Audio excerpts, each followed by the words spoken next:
Welcome to shadow news bulletin. ముందుగా headlines చూద్దాం.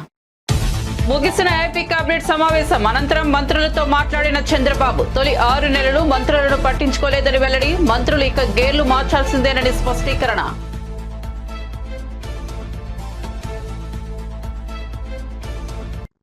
స్థానిక సంస్థల ఎన్నికలపై సీఎం కీలక నిర్ణయం. స్థానిక సంస్థల పదవుల్లో బీసీలకు 42%, ఒకే తాటిపైకి పనిచేయాలని నేతలకు సూచన.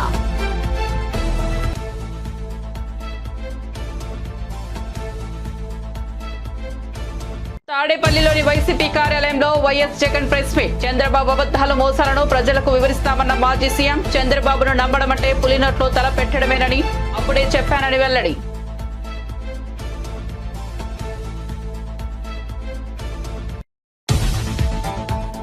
కేంద్ర మంత్రులను కలిసిన కేటీఆర్. కేసీఆర్ ఆదేశాలతో కలిశామన్న కేటీఆర్. యూజీసీ నిబంధనలను మార్చడంపై అభ్యంతరాలను ధర్మేంద్ర ప్రధాన్ కు తెలియజేశామని వెల్లడి. రాష్ట్ర ప్రజలు ఉప ఎన్నికలు కోరుకుంటున్నారని వ్యాఖ్య. అక్రమ వలసదారులను భారత్ కు తిప్పి పంపించిన అమెరికా. అక్రమ వలసదారుల తరలింపు కొత్తవి కాదన్న జైశంకర్. రాజ్యసభలో ప్రకటన చేసిన కేంద్ర విదేశాంగ మంత్రి. 2009 నుంచి ఇలాంటి బహిష్కరణలు జరుగుతూనే ఉన్నాయని వెల్లడి. ఇక వార్త వివరాల్లోకి వెళ్తే ఏపీ కేబినెట్ భేటీ అనంతరం సీఎం చంద్రబాబు మంత్రులతో మాట్లాడారు. మంత్రుల పనితీరు మెరుగుపడాలని స్పష్టం చేశారు. అధికారంలోకి వచ్చిన తొలి 6 నెలలు రాష్ట్రాన్ని చక్కదిద్దుకోవడంపైనే దృష్టి కేంద్రీకరించానని, మంత్రుల పనితీరు గురించి పెద్దగా పట్టించుకోలేదని అన్నారు. కానీ ఇకపై మంత్రుల పనితీరుపై ఫోకస్ పెడతానని, ఎవరిని ఉపేక్షించేది లేదని స్పష్టం చేశారు. మంత్రులు నిదానంగా ఉంటే కుదరదని, గేర్లు మార్చి ముందుకు వెళ్లాలని అన్నారు. మంత్రుల పనితీరుపై నిరంతర పర్యవేక్షణ ఉంటుందని చంద్రబాబు పేర్కొన్నారు. ఇక మంత్రులు ఆప్కోస్ ద్వారా కాకుండా శాఖల వారీగా అవుట్ సోర్సింగ్ సిబ్బందిని తీసుకోవచ్చని సూచించారు. రాబోయే స్థానిక సంస్థల ఎన్నికల్లో కాంగ్రెస్ పార్టీ తన ప్రభావాన్ని నిలబెట్టుకోవాలని, ప్రతి స్థాయిలో విజయాన్ని సాధించాలని ముఖ్యమంత్రి రేవంత్ రెడ్డి ఎమ్మెల్యేలకు స్పష్టమైన దిశానిర్దేశం చేశారు. ఈ నేపథ్యంలో హైదరాబాద్ లోని MCHRDలో జరిగిన కాంగ్రెస్ లెజిస్లేచర్ పార్టీ సమావేశంలో సీఎం రేవంత్ రెడ్డి అధ్యక్షతన వహించారు. ఈ సమావేశానికి ఏఐసీసీ రాష్ట్ర వ్యవహారాల ఇన్ఛార్జ్ దీపాదాస్ మున్షి, కాంగ్రెస్ ఎమ్మెల్యేలు, ముఖ్య నేతలు హాజరయ్యారు. ఈ సందర్భంగా ముఖ్యమంత్రి మాట్లాడుతూ స్థానిక సంస్థల ఎన్నికల్లో గెలుపు కోసం పార్టీ బలోపేతానికి అవసరమైన చర్యలు తీసుకోవాలని, ఇందుకోసం ఎమ్మెల్యేలు పూర్తి స్థాయిలో పనిచేయాలని సూచించారు. ముఖ్యంగా గ్రామాల్లో కాంగ్రెస్ బలాన్ని పెంపొందించేందుకు గ్రామీణ ప్రాంతాల్లో అత్యధిక సంఖ్యలో ఏకగ్రీవ విజయం సాధించే బాధ్యత ఎమ్మెల్యేలదేనని స్పష్టం చేశారు.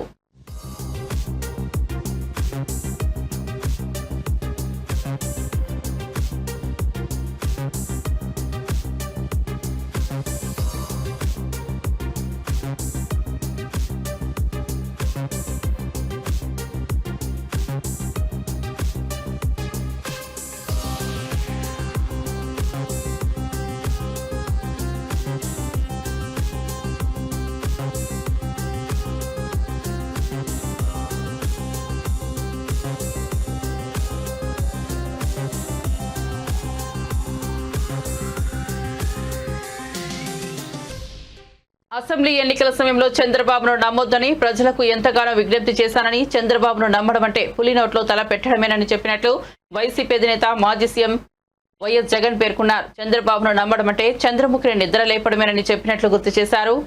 జగన్ మీడియా ముందుకు వచ్చారు. తాడేపల్లిలోని పార్టీ కార్యాలయంలో ఆయన మాట్లాడారు. 5 ఏళ్ల పాలనలో 1 సంవత్సరం జరిగిన ఒడిదుడుకులను తీసుకుని ప్రజల్లో తప్పుడు ప్రచారం చేశారని చంద్రబాబుపై విరుచుకుపడ్డారు.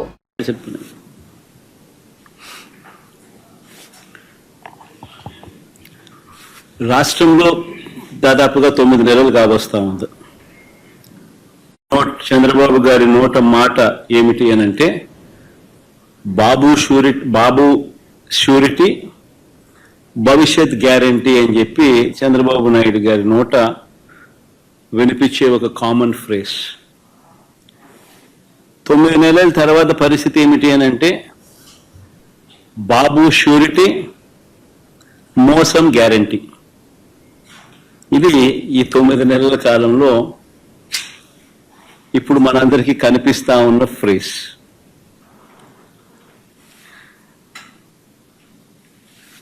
చంద్రబాబు నాయుడు గారు ఎన్నికల వేళ చెప్పిన ప్రతి మాట, ఆ మేనిఫెస్టో అంటూ తాను రిలీజ్ చేసిన మేనిఫెస్టోలో తాను చెప్పిన మాటలు, ఎన్నికల వేళ బటన్ నొక్కడం అయితే ఏముంది, అదేం పెద్ద పనా? ముసలావిడ కూడా బటన్ నొక్కుతుంది అన్నాడు. అప్పట్లో నా చంద్రాయుడు ముసలావిడ కూడా కుర్చీలక్క ముసలావిడ కూడా బటన్ నొక్కుతుంది, అదేమన్నా బటన్ నొక్కడం గొప్ప సంగతి అని చెప్పి అన్న సందర్భాలు మనం చాలా చూసాం.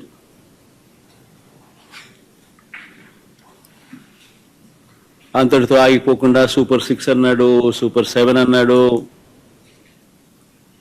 ఏకంగా మేనిఫెస్టోలో 143 ప్రామిసెస్ 143 హామీలను ఎన్నికల మేనిఫెస్టోలో తాను చేర్చాడు. ఇంటింటికి దాన్ని ప్రచారం చేశాడు. ఎన్నికల వేళ చంద్రబాబు నాయుడు గారు ఆయన పార్టీ ఎమ్మెల్యేలను పార్టీ కార్యకర్తలను ఆయన చంద్రబాబు నాయుడు గారు ప్రతి ఇంటికి పంపించేటప్పుడు ఆ ఇంటికి వెళ్ళి ఆ ఇంట్లో చంద్రబాబు నాయుడు గారు మన మాటలు బహుశా ఎప్పటికీ కూడా ఎవరు కూడా మర్చిపోరేము. చిన్నపిల్లలు కనపడితే నీకు 15,000, నీకు 15,000, నీకు 15,000. ఆ చిన్నపిల్లల తల్లులు కనపడితే నీకు 18,000, నీకు 18,000, నీకు 18,000. ఆ తల్లులు, ఆ పిన్నమ్మలు, ఆ తల్లుల అత్తలు, వాళ్ళ అమ్మమ్మలు, అంటే ఆ అమ్మలు, ఆ తల్లుల అత్తలు వాళ్ళు కనపడితే మీకు 50 ఏళ్ళు నిండాయి కదా, మీకు 48,000, నీకు 48,000, నీకు 48,000, నీకు 48,000. ఇంట్లో నుంచి 20 ఏళ్ళ పిల్లాడు బయటకు వస్తే నీకు 36,000, నీకు 36,000, నీకు 36,000. ఇంట్లో నుంచి రైతు కనిపిస్తే, కండువా వేసుకుని రైతు కనిపిస్తే నీకు 20,000, నీకు 20,000, నీకు 20,000. ఇది రొటీన్గా మనకు వినిపించిన మాటలు ఎన్నికలప్పుడు. ఈనాడు చూసినా, ఆంధ్రజ్యోతి చూసినా, TV5 చూసినా, వాళ్ళ ఇళ్ళట్లో నుంచి వచ్చే మాటలు విన్నా, ప్రతి ఇంట్లో రొటీన్గా కూడా ఇవన్నీ కూడా మనకు వినిపించే మాటలు. ఇవే కాకుండా BRS working president KTR Delhi పర్యటనలో ఉన్న సంగతి తెలిసిందే. ఢిల్లీలో ఆయన పలువురు నేతలను కలిశారు. ఈ సందర్భంగా ఢిల్లీలో మీడియాతో మాట్లాడుతూ తమ పార్టీ అధినేత కేసీఆర్ ఆదేశాల మేరకు కేంద్ర మంత్రి ధర్మేంద్ర ప్రధాన్ను కలిశామని, యూజీసీ నిబంధనలను మార్చడంపై తమ అభ్యంతరాలను తెలియజేస్తూ వినతి పత్రాన్ని అందజేశామని చెప్పారు. రాష్ట్ర ప్రభుత్వాల హక్కులను హరించేలా కొన్ని నిబంధనలు ఉన్నాయని అన్నారు. గవర్నర్లకు అధికారులు కట్టబెడుతూ రాష్ట్రాల పరిధిలో ఉన్న యూనివర్సిటీల్లోని నియామకాల్లో రాష్ట్ర ప్రభుత్వాల పాత్ర లేకుండా చేసే ప్రయత్నం జరుగుతోందని విమర్శించారు. తమ అభిప్రాయాలను ఈసీజీకి కూడా తెలిపామని చెప్పారు.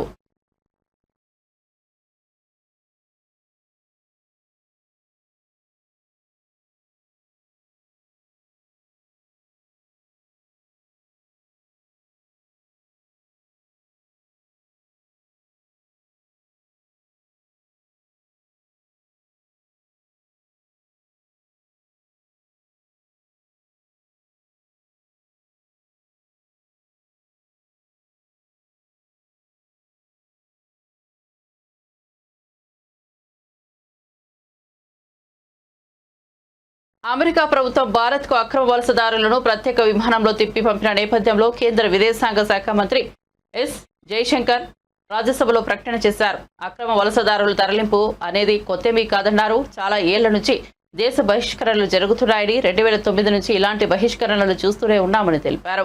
ఇలాంటి బహిష్కరణల సమయంలో కొందరు ప్రాణాలు కోల్పోతుంటారని వివరించారు. అక్రమ వలసలను అరికట్టేందుకు భారత ప్రభుత్వం ప్రయత్నాలు చేస్తూనే ఉందని జయశంకర్ స్పష్టం చేశారు.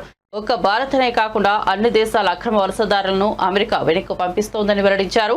తమ దేశస్థులు చట్ట విరుద్ధంగా విదేశాల్లో ఉంటే వారిని స్వదేశాలకు రప్పించడం కేంద్ర ప్రభుత్వ బాధ్యత అని పేర్కొన్నారు.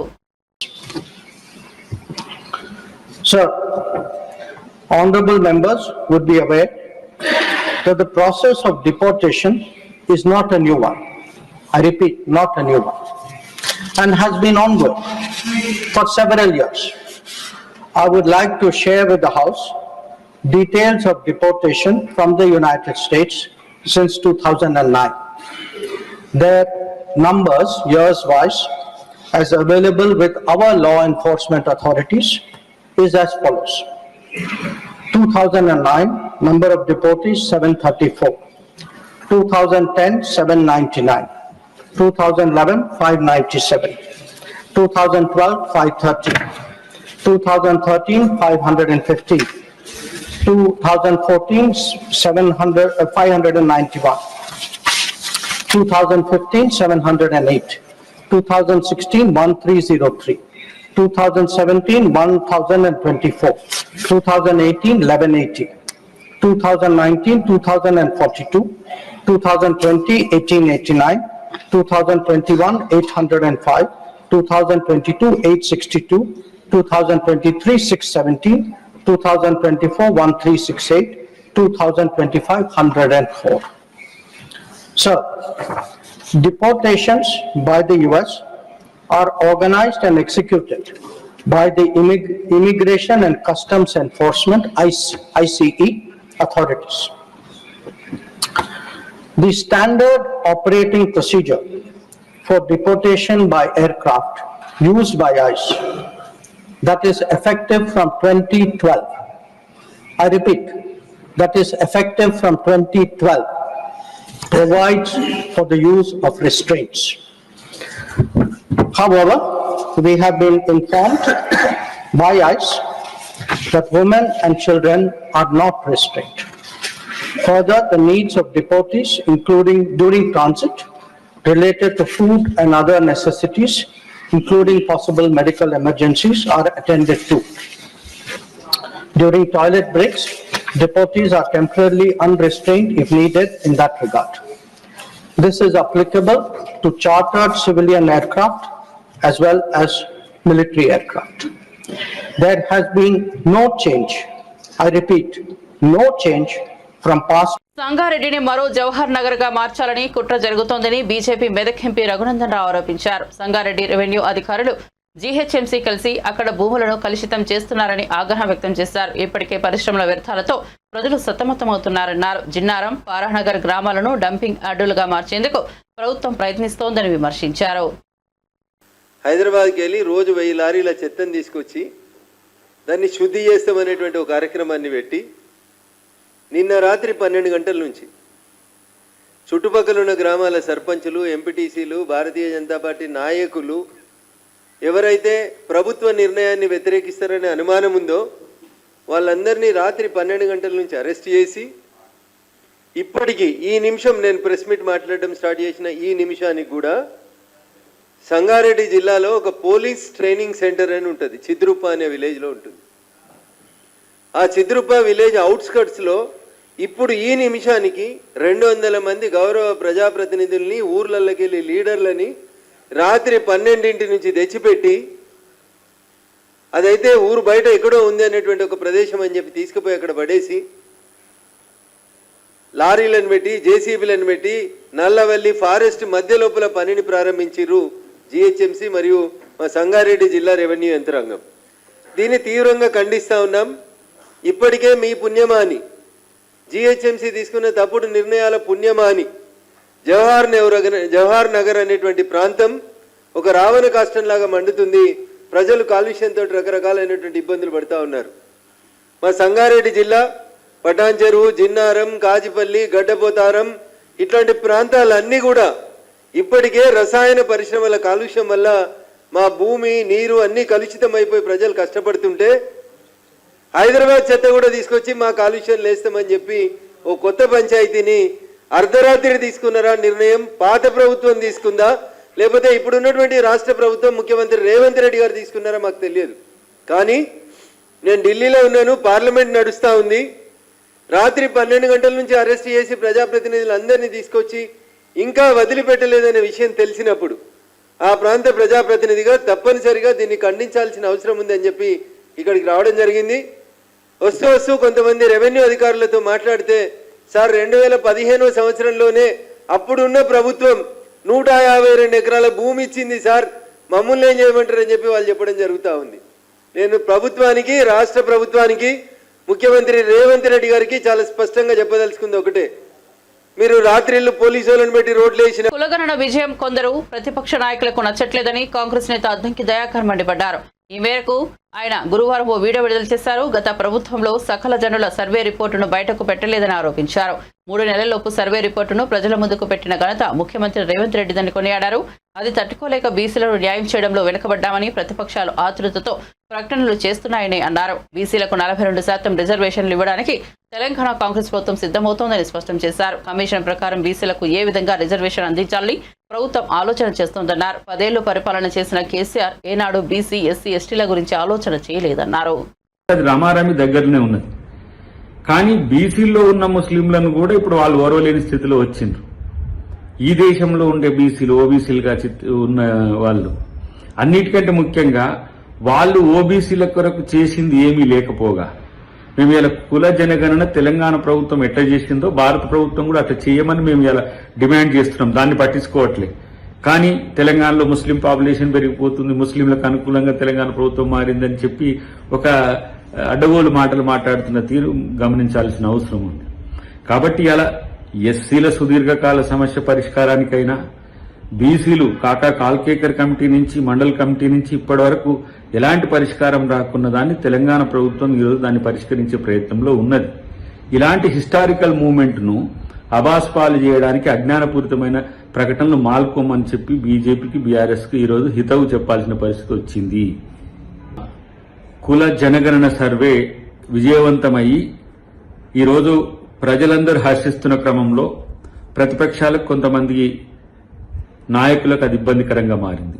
గత ప్రభుత్వంలో సకల జన సర్వే పేరు మీద లిమ్కా బుక్ ఆఫ్ రికార్డ్స్ లో పొందుపరచడానికి అన్నట్టు జరిగిన ఆ సర్వేలో దేశంలోనే కాదు అంతర్జాతీయ స్థాయిలో ఉన్న తెలంగాణ వాళ్ళందరూ వచ్చి రికార్డు స్థాయిలో రికార్డు చేయించుకున్నప్పటికీ కూడా ఆ వివరాలను బయట పెట్టకపోగా, పబ్లిక్ డొమైన్ లేకపోగా ఇలా వాళ్ళు మాది కూడా పబ్లిక్ డాక్యుమెంట్ అంటున్న పరిస్థితి మనం చూస్తున్నాం. కానీ ఏ రోజు ఎక్కడ కూడా అసెంబ్లీలో కానీ ఎక్కడ చర్చ జరగలేదు దాని మీద. ఈరోజు 3 నెలల్లోపు సర్వే రిపోర్టును ప్రజల ముందు అసెంబ్లీలో పెట్టి దాన్ని ప్రకటన చేసిన ఒక ఖ్యాతి తెలంగాణ ప్రభుత్వానికి, ముఖ్యమంత్రి రేవంత్ రెడ్డి గారికి దక్కిన పరిస్థితి. అది తట్టుకోలేక మేము బీసీల కోసం మేము చేసే అంశంలో మేము వెనుకబడిపోయినామని చెప్పి ఒక ఆతృతతో చేస్తున్న ప్రకటనలు వాళ్ళను ఏ విధంగా దిగదారుస్తున్నాయో చూడాల్సిన అవసరం ఉంది. రేపు 42% రిజర్వేషన్స్ కూడా బీసీలకు ఇవ్వడానికి తెలంగాణ ప్రభుత్వం సిద్ధమవుతున్నది. అది టెక్నికల్ ఇష్యూస్ ఉన్నా, ఎలాంటి ఇష్యూస్ ఉన్నా ఈ మధ్యనే ఈశ్వరయ్య గారు కూడా ఒక డాక్యుమెంట్ తయారు చేసిండ్రు. దాన్ని కూడా ప్రభుత్వం పరిశీలిస్తుంది. క్యాప్ ను పక్కన పెట్టైనా సరే ఏ విధంగా బీసీలకు రిజర్వేషన్లు ఇవ్వచ్చో ప్రభుత్వం ఆలోచిస్తున్నది. ఇది ఇక్కడ కాంగ్రెస్ ప్రభుత్వం యొక్క ముందు చూపుతో, సామాజిక న్యాయ దృక్పథంతో ప్రభుత్వం పరిపాలించడమే. 10 సంవత్సరాలు పరిపాలించిన కేసీఆర్ ఏ రోజు బీసీల గురించి కానీ, ఎస్సీల గురించి కానీ, ఎస్టీల గురించి కానీ ఆలోచించాలి. కానీ ఒకటే సంవత్సరంలో బీసీల జనగణనతో పాటు వాళ్ళకి రిజర్వేషన్ల పెంపు మార్గం ఎట్లా అని మేము ఆలోచిస్తున్నాం. ఎస్సీల మధ్యన ఉన్న ఘర్షణపూరితంగా ఉన్న వర్గీకరణ సమస్యను ఏ విధంగా పరిష్కరించాలనేది చూస్తున్నాం. అట్ ద సేమ్ టైం ఎస్టీలలో కూడా ఏ రకమైన సమస్యలను ఈ రోజు పరిష్కరించే ప్రయత్నం చేస్తున్నాం. కాబట్టి మీకు సామాజిక న్యాయ దృక్కోణం లేకపోవచ్చుగాక, కానీ కాంగ్రెస్ ఈరోజు రాజ్యాంగ ఫలాలు అందరికీ అందాలని, దాంట్లో ఎవరు వెనుకబడ్డా సరే వాళ్ళకి అది అందించే ప్రయత్నంలో భాగంగా అటు రాహుల్ గాంధీ గారు, ఇటు ముఖ్యమంత్రి రేవంత్ రెడ్డి గారు చేస్తున్న ప్రయత్నాన్ని మీరు హర్షించలేకపోయినా మీ ఫ్రస్ట్రేషన్తో వాటిని అడ్డుకునే ప్రయత్నం చేయకండి. ఏ పని మంచి పని చేసినా దాన్ని హర్షించలేని గుణం మీకున్నప్పటికి కూడా అట్లీస్ట్ ప్రజలు మెచ్చుకుంటున్న వాటి పట్లనైనా జాగ్రత్తగా ఉండకపోతే ప్రజల్లో మీ పరువు పోవడమే కాదు, మీ పార్టీలే అడ్రస్లు కూడా మారిపోతాయి అనే విషయాన్ని గుర్తుపెట్టుకుంటే మంచిది. ఏ రోజైనా మీరు బీసీల గురించి, ఎస్సీల గురించి ఇంత సంచలనాత్మకమైన నిర్ణయాలు తీసుకున్న చరిత్ర లేదు. కాబట్టి అది డెఫినెట్ గా తెలంగాణ ప్రభుత్వం, రేవంత్ రెడ్డి గారికి ఆ క్రెడిట్ దక్కుతుందనేది చెప్పగలను.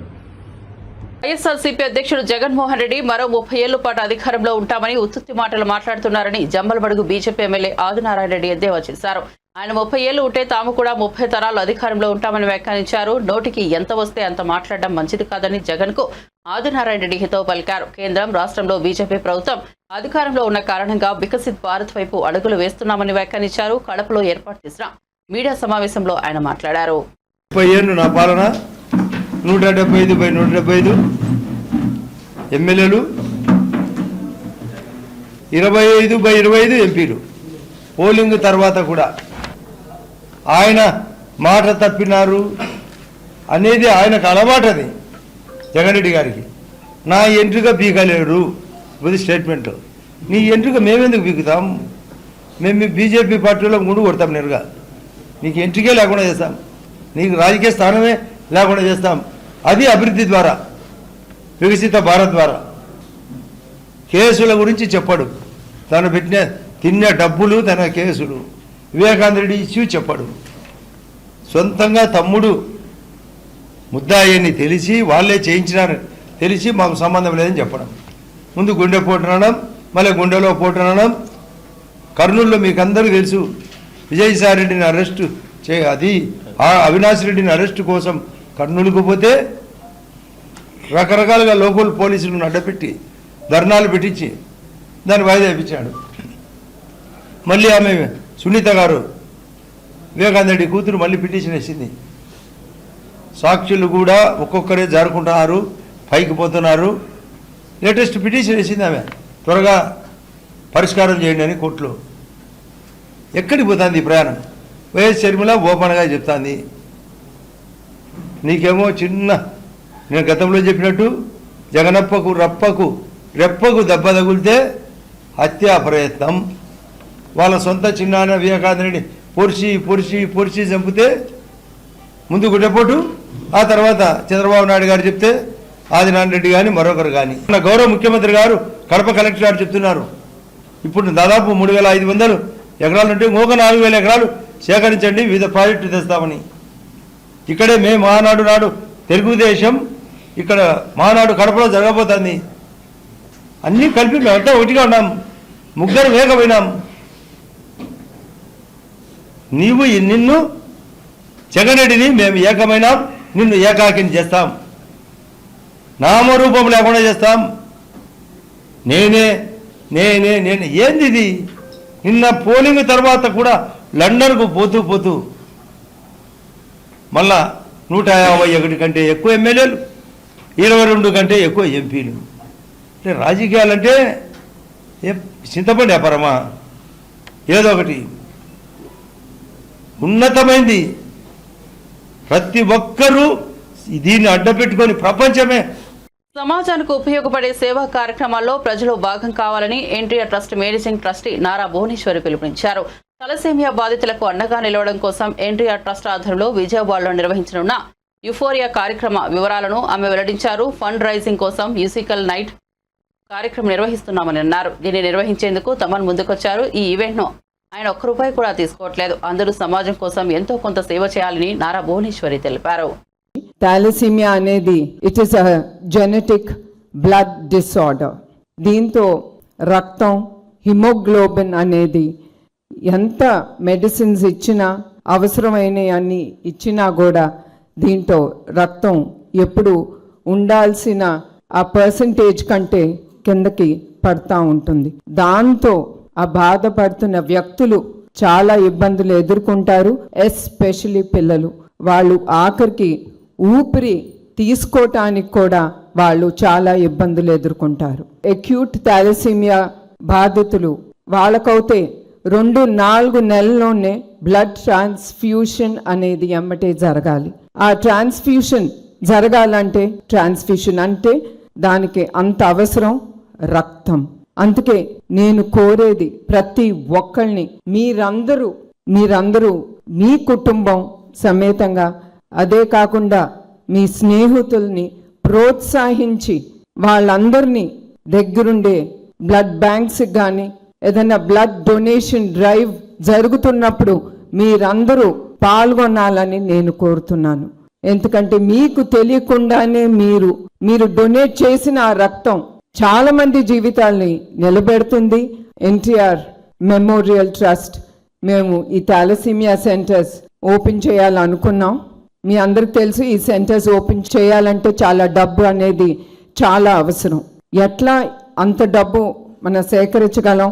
How to do fund raising programme అని మేము ఆలోచించేటప్పుడు మాకు ఎమ్మటే గుర్తుకొచ్చింది మ్యూజికల్ డైరెక్టర్ తమన్ గారు. మేము తమన్ గారు మా టీం వెళ్ళి ఆయన అప్రోచ్ అయినమ్మటే ఆయన ఒక్క నిమిషం కూడా ఆలోచించలేదు. It is for the trust, ఇది సమాజానికి ఉపయోగపడుతుంది అని ఆ ఆలోచనతో ఆయన ఎమ్మటే అన్నారు, ఏ డేట్ మీకు కావాలి ఆ డేట్లో నేను రెడీగా ఉంటాను, మిగతా ప్రోగ్రామ్స్ అన్ని నేను అడ్జస్ట్ చేసుకుంటాను. అది అందరూ చేయలేంది. అంత గొప్ప మనసుతో ఆయన ఎమ్మటే మా థాట్, మా ఐడియాస్ని ఆయన ఒప్పుకుని I will take part in this musical night, this fund raising programme అని ఆయన ఎమ్మటే ఒప్పుకున్నారు. ఇంకొకటి, దేవుడు తమ్మన్నే కాదు ఆయన కుటుంబాన్ని కూడా ఎప్పుడు ఆయన దీవెనలు ఉంటాయి. ఎందుకంటే మాతో పాటు, మా ట్రస్ట్తో పాటు ఆయన 2-3 వారాలు మేము చేసిన సేవా కార్యక్రమాలు చూశారు. అవి చూసినమ్మటే ఆయన ఒకటే అన్నారు, Telugu film chamber of commerce కీలక నిర్ణయం తీసుకుంది. ఇకపై ప్రతి ఏడాది ఛాంబర్ తరపున ఉత్తమ ప్రదర్శన కనబరిచిన చిత్రాలు, నటీనటులకు అవార్డులు ఇవ్వాలని నిర్ణయించింది. తెలుగు సినిమా పుట్టినరోజును పురస్కరించుకుని ప్రతి సంవత్సరం ఫిబ్రవరి 6వ తేదీన ఈ అవార్డుల ప్రధానోత్సవం నిర్వహించనుంది. ఆ రోజున ప్రతి నటుడి ఇంటిపై రాష్ట్రంలోని థియేటర్లపైన జెండా ఎగరవేయాలని పేర్కొంది. ఈ మేరకు తెలుగు సినిమా పుట్టినరోజు జెండా రూపకల్పన బాధ్యతను ప్రముఖ సినీ రచయిత పరుచూరి గోపాలకృష్ణకు అప్పగించినట్టు ఫిలిం ఛాంబర్ తెలిపింది.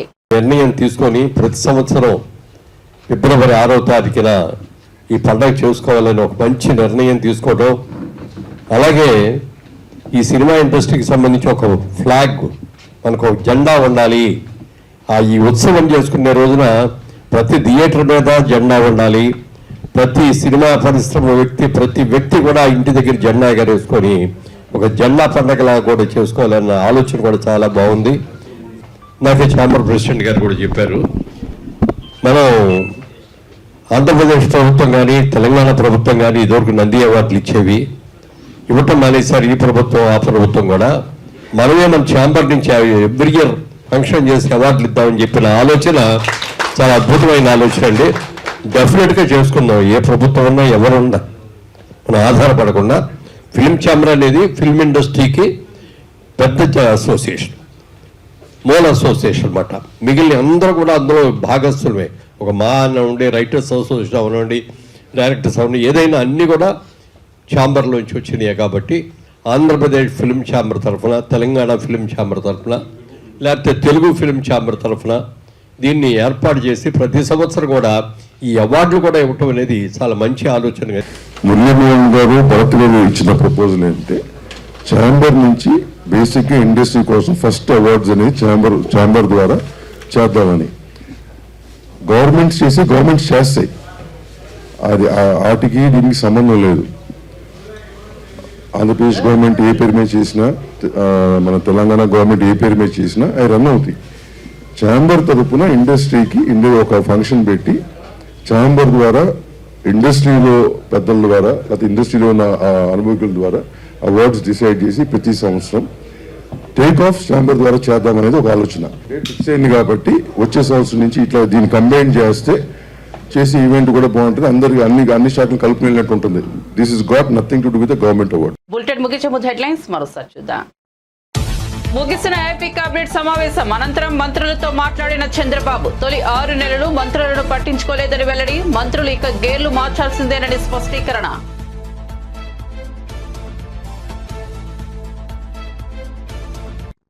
స్థానిక సంస్థల ఎన్నికలపై సీఎం కీలక నిర్ణయం, స్థానిక సంస్థల పదవుల్లో బీసీలకు 42%, ఒకే తాటిపైకి పనిచేయాలని నేతలకు సూచన.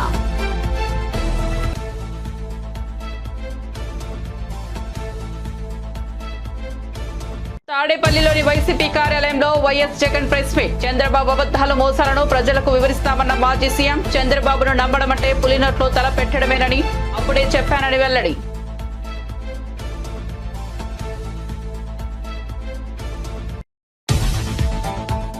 కేంద్ర మంత్రులను కలిసిన కేసీఆర్ ఆదేశాలతో కలిశామన్న కేటీఆర్, యూజీసీ నిబంధనలను మార్చడంపై అభ్యంతరాలను ధర్మేంద్ర ప్రధాన్ కు తెలియజేశామని వెల్లడి, రాష్ట్ర ప్రజలు ఉప ఎన్నికలు కోరుకుంటున్నారని వ్యాఖ్య.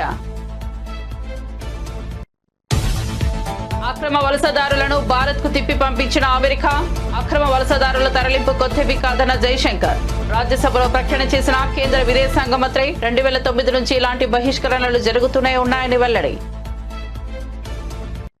మరిన్ని అప్డేట్స్ కోసం చూస్తూనే ఉండండి షాడో న్యూస్.